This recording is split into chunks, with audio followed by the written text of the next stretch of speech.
desde luego, el abandono de la Torá, todo lo contrario. Al respecto, Jesús, tal y como aparece en Mateo 5, versículos del 17 al 19, es terminante. No juzguéis que vine a anular la ley o los profetas. No vine a anular, sino a cumplir. Porque en verdad os digo que hasta que pase el cielo y la tierra, en absoluto pasará una iota o una tilde de la ley hasta que todo suceda.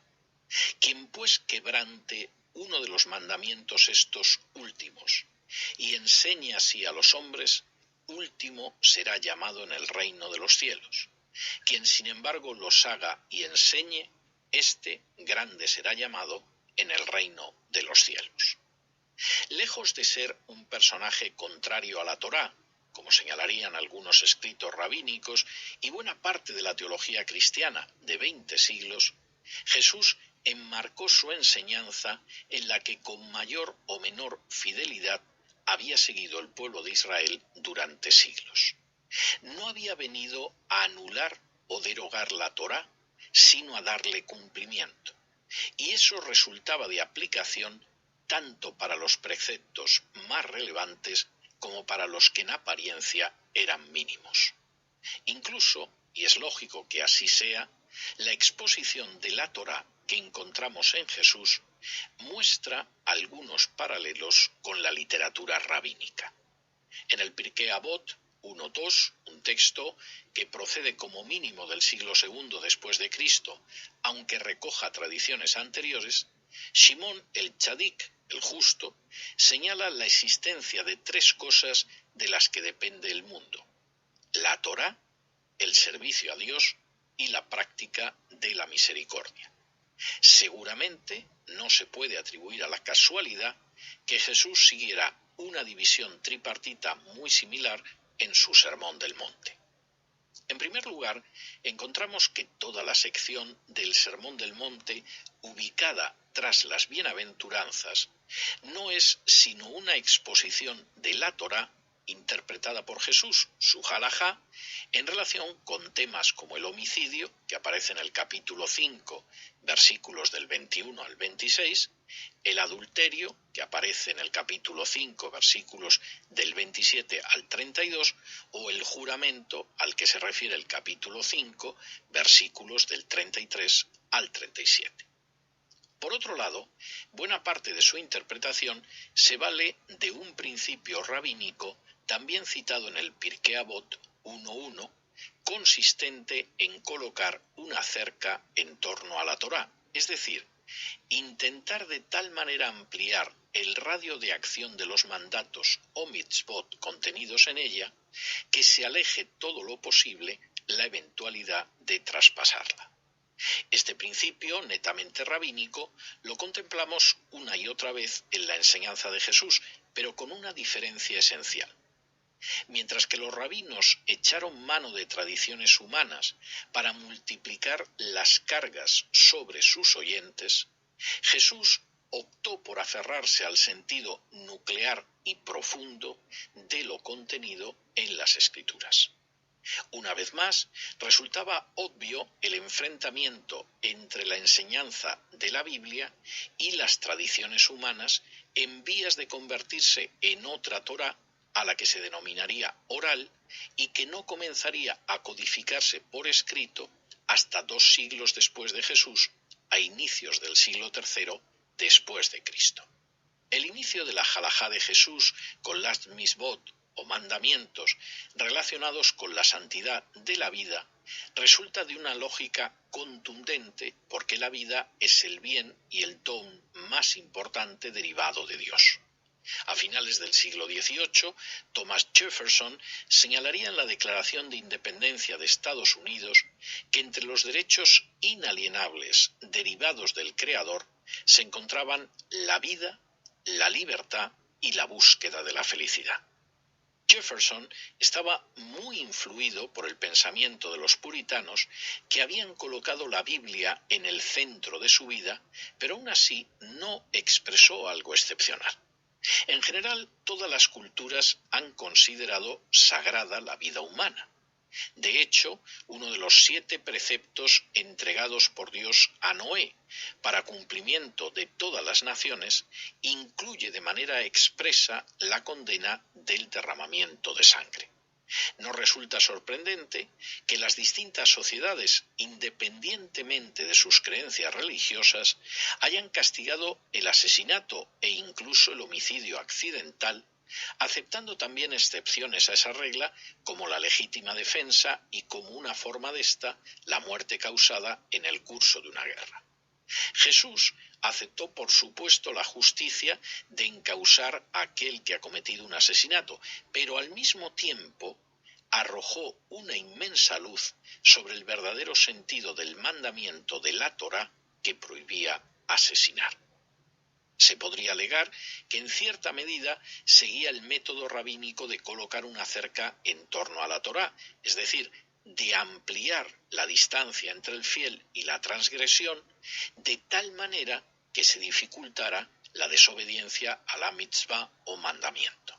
Pero en realidad Jesús fue mucho más lejos en un ejercicio interpretativo muy original, ya que planteó cortar desde su misma raíz aquellas conductas que podrían desembocar en el quebrantamiento de la Torá. Se trataba de interiorizar la Torá, sin duda, pero a la vez de no detenerse en su cumplimiento externo, por más importante que éste pudiera ser. Los discípulos debían ir al fondo de aquellas situaciones que alimentan la desobediencia a la Torá. Si vamos, por ejemplo, a Mateo capítulo 5 y versículos del 21 en adelante, encontramos lo siguiente. Oísteis que fue dicho a los antiguos, no matarás. Por lo tanto, el que mate, reo será del juicio. Yo, sin embargo, os digo que todo el que se encoleriza con su hermano sin razón, reo será del juicio. El que, sin embargo, diga a su hermano raca, un término arameo que significa vacío, reo será ante el Sanedrín. El que, sin embargo, le diga estúpido, reo será de la gehenna del fuego. Si pues llevas tu ofrenda al altar y allí recuerdas que tu hermano tiene algo contra ti, deja allí tu ofrenda delante del altar y ve primero a ser reconciliado con tu hermano y después, acudiendo al altar, presenta tu ofrenda. Ponte con toda rapidez en buena disposición hacia tu adversario mientras estás de camino, para que no te entregue el adversario al juez y el juez te entregue al alguacil y a la cárcel seas arrojado. Verdaderamente te digo que en absoluto saldrás de allí hasta que pagues el último cuadrante. La simple lectura del pasaje precedente deja de manifiesto la posición de Jesús hacia el homicidio. Por supuesto es condenable y la justicia debería actuar frente a las gentes que lo perpetran. Pero para acabar con el homicidio hay que excluir además comportamientos como el juicio temerario, el insulto y el desprecio. Del insulto y del desprecio acaban surgiendo las condiciones que derivan hacia el derramamiento de sangre, igual que del ansia por pleitear brotan consecuencias inesperadas y desagradables de las que luego no resulta fácil salir. Tan venenosas pueden ser esas conductas que el mismo culto a Dios no sirve para compensarlas ni incluso ocultarlas.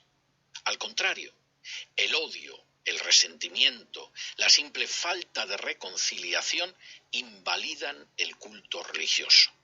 La persona que desea cumplir la Torá y rendir a Dios un servicio que le complazca, no tiene pues otra salida que reconciliarse, y obrando así, se comportará con el mismo sentido práctico que aquel que llega a un acuerdo para evitar un pleito de resultado inseguro.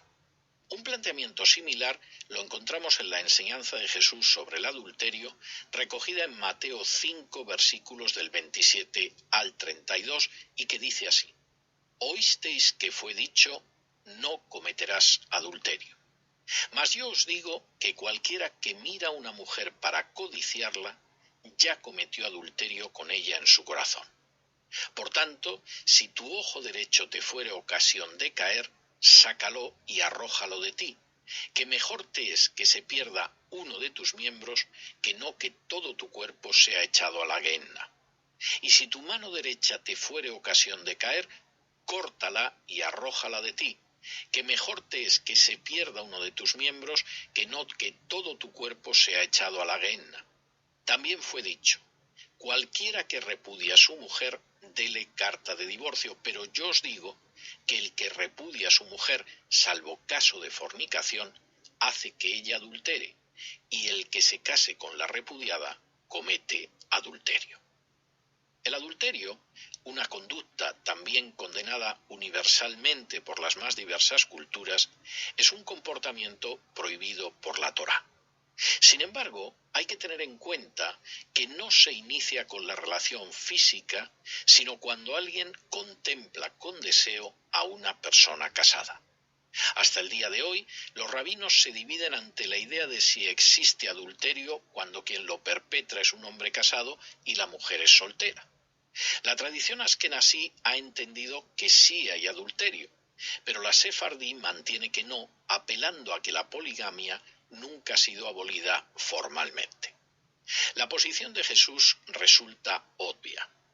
El adulterio, por supuesto que también puede ser cometido por los hombres. Es un hombre, de hecho, el protagonista de su ejemplo. Y para no llegar a esa situación, hay que evitar desde la primera de las conductas que anteceden al pecado. Jesús va todavía más allá e introduce un elemento propio del contexto judío que en la actualidad sigue planteando problemas en el seno del judaísmo y que quizá por esa circunstancia ha dado lugar a no pocas interpretaciones erróneas de autores no judíos. Nos referimos al divorcio que no ha sido correctamente formalizado de acuerdo con lo que establece la Torá. Según la enseñanza dada por Dios a Moisés, el divorcio tenía que contar con un motivo y además ir acompañado por la entrega a la mujer de un documento formal, tal y como aparece en Deuteronomio capítulo 24 y versículos del 1 al 4. Ese documento no solo salvaguardaba la honra de la mujer y establecía su situación como distante de la desprotección, sino que además dejaba de manifiesto que la citada persona era libre del vínculo conyugal y podía volver a contraer matrimonio si así lo deseaba. El hecho precisamente de que servía para salvaguardar los derechos de la mujer tenía como consecuencia el que no pocos maridos evitaran ese importante trámite para eludir responsabilidades, un fenómeno que sigue produciéndose a día de hoy en el seno de las comunidades judías y ha dado incluso lugar a una notable película israelí. Semejante acción, claramente infectada de motivaciones despreciablemente egoístas, es condenada por Jesús de manera tajante. Al no haberse disuelto el matrimonio tal y como indica la Torá, esa mujer seguía legalmente casada y por lo tanto, al contraer nuevas nupcias cometía adulterio y lo mismo sucedía con su nuevo cónyuge. Por supuesto, semejante norma no era de aplicación en los casos en que no existía aún matrimonio, como por ejemplo sucedió cuando José supo que María, la madre de Jesús, estaba embarazada y se propuso repudiarla en secreto para no infamarla, sin la menor referencia a un documento público de divorcio, tal y como aparece en Mateo 1:19. Evitar, por lo tanto, el adulterio incluía en la halajá de Jesús no solo no cometer el acto físico concreto, sino rechazar los deseos pecaminosos con la misma repulsión con que se rechazaría la mutilación y no caer tampoco en conductas como la de evitar el trámite legal del divorcio que pudieran llevar a otros a cometer adulterio incluso de manera inocente.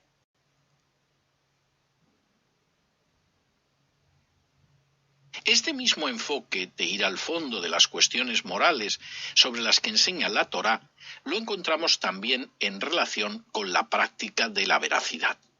Tras referirse al adulterio, en Mateo 5, versículos del 33 al 37, indica Jesús: Además, habéis oído que fue dicho a los antiguos, no perjurarás, sino que cumplirás al Señor tus juramentos. Mas yo os digo, no juréis de ninguna manera, ni por el cielo, porque es el trono de Dios, ni por la tierra, porque es el estrado de sus pies, ni por Jerusalén, porque es la ciudad del gran rey. Ni por tu cabeza jurarás, porque no puedes hacer que uno de tus cabellos sea blanco o negro. Mas sea vuestro hablar sí, sí, no, no, porque lo que va más allá de esto, del maligno procede. Una vez más, la halajá de Jesús resulta enormemente reveladora.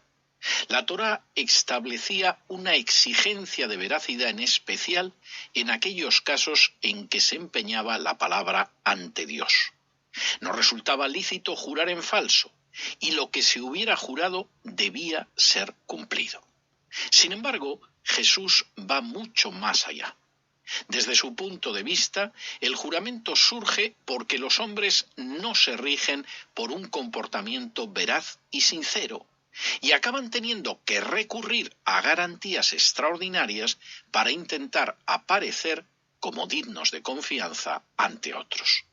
Precisamente por eso hay que primero rechazar todo tipo de juramento y al mismo tiempo actuar y hablar de una manera tan veraz que baste con decir sí o no para ser dignos de confianza. Las razones son obvias.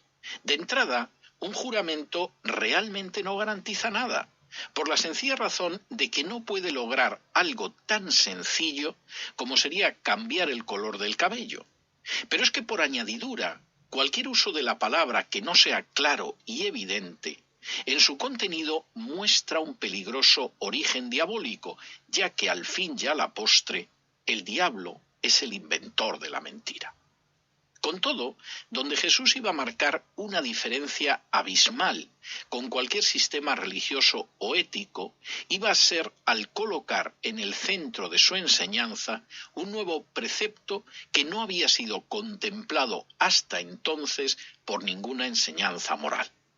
Si alguno de los filósofos chinos o rabinos como Gilel habían insistido en que no se hiciera a los demás lo que no se deseaba para uno, si la Torá mosaica ordenaba amar al prójimo, entendiendo como tal a los correligionarios de Israel, pero no a los gentiles, Jesús convirtió ahora en extensivo ese amor incluso a los enemigos y fundamentó el peculiar precepto en el propio carácter de Dios, un Dios que se revelaba como padre de aquellos que decidían entrar en el reino. Al respecto, sus palabras recogidas en Mateo 5, versículos del 44 al 48, no pueden resultar más claras. Habéis oído que se ha dicho ojo por ojo y diente por diente. Pero yo os digo, no resistáis al que es malo. Por el contrario, si alguien te hiere en la mejilla derecha, preséntale también la otra. Y al que quiera llevarte a pleito y quitarte la túnica, déjale también la capa. Y a cualquiera que te obligue a llevar una carga por espacio de 1 milla, ve con él 2. Al que te pida, dale. Y al que quiera que le prestes, no se lo niegues. Habéis oído que se ha dicho, amarás a tu prójimo y aborrecerás a tu enemigo. Pero yo os digo, amad a vuestros enemigos. Bendecid a los que os maldicen. Haced bien a los que os aborrecen, y orad por los que os ultrajan y os persiguen, para que seáis hijos de vuestro Padre que está en los cielos, que hace salir su sol sobre malos y buenos, y que hace llover sobre justos e injustos. Porque si amáis a los que os aman, ¿qué recompensa tendréis? ¿Acaso no es eso lo que hacen los publicanos? Y si saludáis solo a vuestros hermanos, ¿qué hacéis de especial? ¿Acaso no hacen también eso los gentiles? Sed, por lo tanto, perfectos, como es perfecto vuestro Padre que está en los cielos.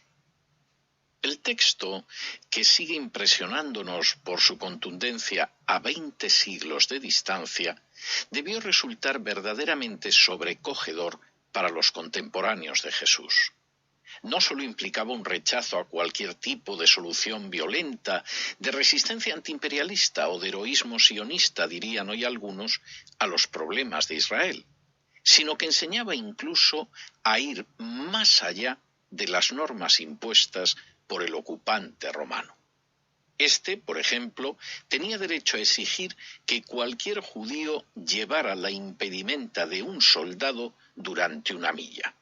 Jesús, ante semejante norma, no propugnaba ni la negativa ni la resistencia, sino un ejercicio de amor que aceptara doblar incluso la servidumbre hacia el enemigo. Era cierto que otros judíos, por ejemplo los sectarios de Qumran, consideraban un deber religioso el odiar al enemigo, que lo mismo podía ser el goy que el judío que no cumplía estrictamente con su visión de la Torá. Pero para Jesús la obligación hacia el prójimo no se traducía en el aborrecimiento, sino en orar por él. De esa manera, el comportamiento se asemejaría al de Dios, que es misericordioso y que manifiesta su amor inmerecido en hechos como que no retira el sol o la lluvia de los malvados. A fin de cuentas, el apreciar a aquellos que nos hacen bien o que forman parte de la propia familia es un tipo de comportamiento que no implica nada extraordinario. Sí, es cierto que nos encontramos con conductas ingratas y desnaturalizadas que no actúan ni siquiera de acuerdo con esos principios.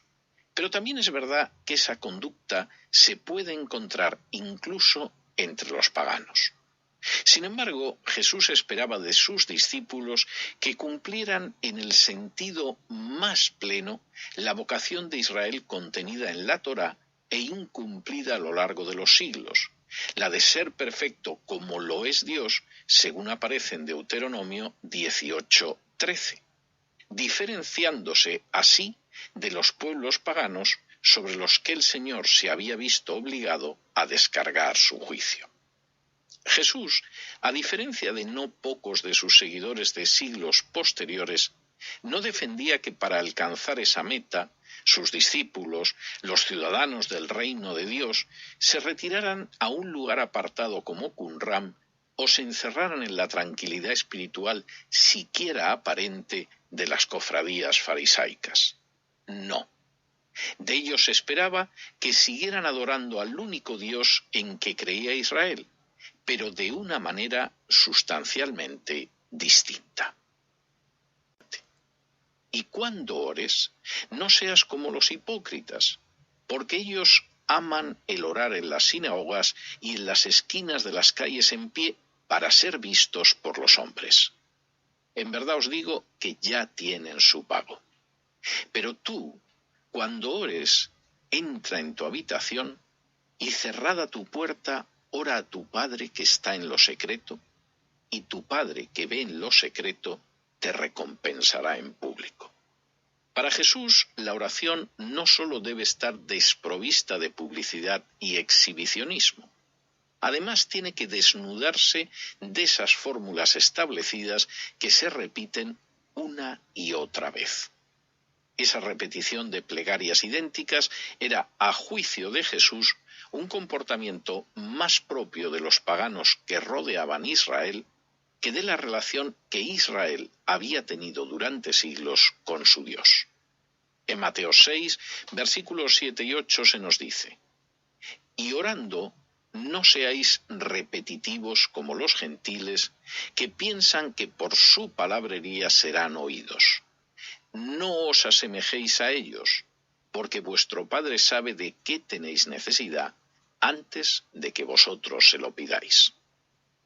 Es precisamente en este punto del Sermón del Monte cuando Jesús introduce la oración conocida vulgarmente como el Padre Nuestro, una plegaria que guarda numerosos paralelos con oraciones judías de la época y que no pretendía, a tenor de las palabras previas de Jesús, convertirse en una fórmula destinada a ser repetida una y otra vez, como sucedía entre los paganos, sino a servir de modelo de oración sencilla y humilde dirigida a un Dios al que se contempla como Padre. Es obvio que lamentablemente no pocos de los que dicen el Padre Nuestro han caído precisamente en la conducta criticada por Jesús, descendiendo a convertirlo en una fórmula pronunciada repetitivamente una y otra vez con los fines más diversos. Sin embargo, la realidad es que Jesús no estableció un modelo que debería repetirse al pie de la letra. La prueba está en que en el espíritu, pero no la literalidad, esta oración aparece en Lucas 11, versículos del 1 al 4, sino que condensó en sus palabras una descripción de los temas en torno a los que deberían centrarse sus discípulos en oración. Ese Padre es llamado nuestro y no solo mío, porque a él deben dirigirse los discípulos en la comunidad de hijos de Dios y no en la mera individualidad aislada. Ese Padre nuestro tiene un nombre que ha de ser santificado, cuenta con un reino cuya venida se anhela y se caracteriza por una voluntad que el discípulo desea cumplida no solo en el cielo, sino también en esta tierra. Es ese Padre nuestro el que no va a tratarnos como niños malcriados, dispuesto a otorgarnos todos nuestros caprichos, pero sí responderá a nuestra petición del sustento diario, el pan nuestro de cada día. Es ese Padre nuestro al que se acude en petición de perdón por las deudas que tenemos con él, de la misma manera que nosotros le pedimos que nos ayude a perdonar a los que tienen deudas con nosotros. Es ese Padre nuestro al que se suplica que no permita que caigamos en la tentación y que nos libre del mal, algo que está totalmente en sus manos, ya que suyo es el reino y el poder y la gloria por todas las eras. Esa misma sencillez, manifestada en la práctica de la limosna o de la oración, la indica también Jesús al referirse al ayuno. Como otras prácticas religiosas, el ayuno puede convertirse en un ejercicio de piedad publicitada, de manifestación de orgullo espiritual, de exhibición de religiosidad. Actuar de esa manera implica ser un comediante, el sentido más claro de la palabra hipócrita, e ir contra la misma esencia del ayuno. En Mateo 6, versículos 16 al 18 se nos dice: Y cuando ayunéis, no seáis como los hipócritas austeros, porque ellos demudan sus rostros para dejar de manifiesto a los hombres que ayunan. En verdad os digo que ya tienen su pago. Pero tú, cuando ayunes, unge tu cabeza y lava tu rostro para no mostrar a los hombres que ayunas, sino a tu Padre que está en lo secreto, y tu Padre que ve en lo secreto te recompensará en público. La finalidad del ayuno no es la mortificación, ni mucho menos el espectáculo. Se trata más bien de colocarse en una disposición espiritual que permita establecer una comunicación más fluida con Dios, y no de dar a los hombres la sensación de estar en posesión de una piedad especial. Por eso, lo lógico es que solo Dios sepa de ese ayuno, y que incluso la apariencia externa sea especialmente rutilante, ya que lo que se busca es una mayor comunión con el Padre y no exhibir la propia religiosidad ante otros.